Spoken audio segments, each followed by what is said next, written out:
E siamo a Tusa Centro. Nel centro storico troviamo un locale che porta avanti la valorizzazione dei prodotti del territorio, dei prodotti siciliani, sono davvero tanti. Siamo in compagnia di Vincenzo Sambataro, però detto Briatore, il nome d'arte. Ecco, il nome d'arte che lo contraddistingue sia sul territorio di Tusa, ma possiamo dire anche in tutto il territorio regionale, perché lei è impegnato su tanti progetti di valorizzazione della nostra bella Sicilia attraverso il cibo. Sì.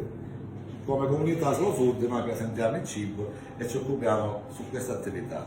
E allora gradirei presentarvi, questa è la famosa zucchina che abbiamo fatto in occasione del momento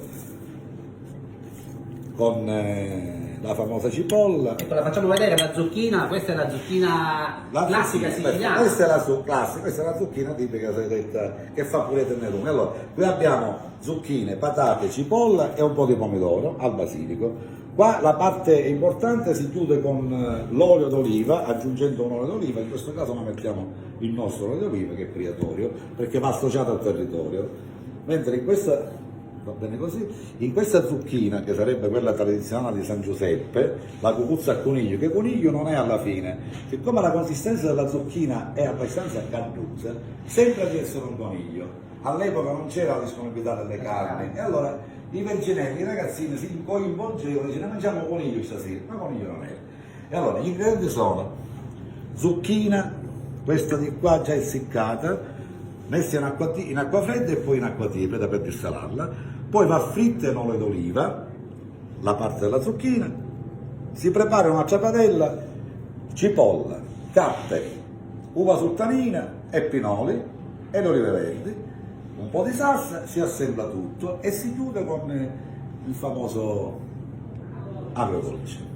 Per poterla mangiare, scusa, per poterla mangiare anche fredda. Questo è un piatto tipico quindi di Tusa, un piatto che possiamo trovare però nel suo locale? Sì, con richiesta perché si deve preparare in anteprima, ci vogliono 2 giorni per la preparazione. Ingredienti semplici, ingredienti del territorio, proprio così si porta avanti la valorizzazione della nostra identità.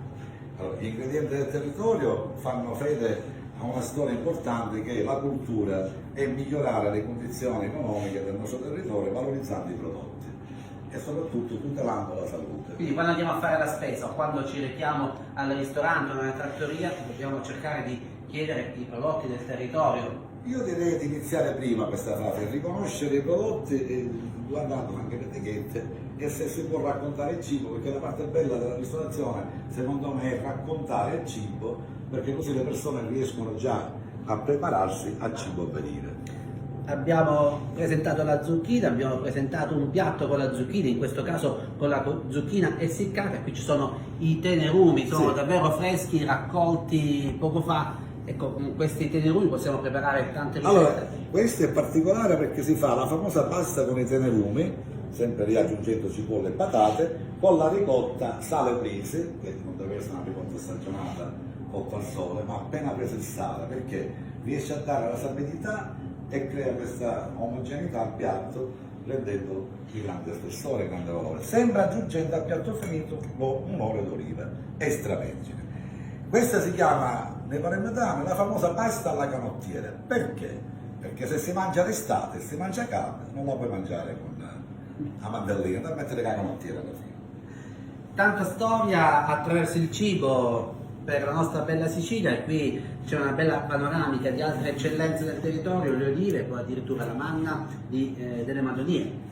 Sì, la manna per noi è importante perché la mettiamo nelle insalate e molte persone la gustano così in purezza per riconoscere il gusto di questa resina dell'albero, di questa linfa dell'albero frassino di manna che ci dà questa gioia al palato. Allora, noi per chiudere questo momento, naturalmente vi invitiamo a venire a Tusa, a scoprire il borgo, visitare quindi il borgo di Tusa e poi naturalmente anche Castel di Tusa, quindi mare, collina, prodotti del territorio.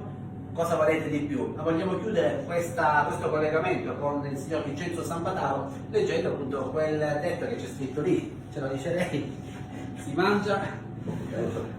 E allora il detto famoso, sì, si mangia per vivere, si può anche vivere per mangiare. Mangiare è un bisogno, mangiare bene è una scelta, ma la cosa più importante per noi è mangiare in cultura e mangiare è curarsi. amarsi e dare l'identità e tutelare l'ambiente, perché io ogni giorno mangiando amo me stesso e amo anche gli altri.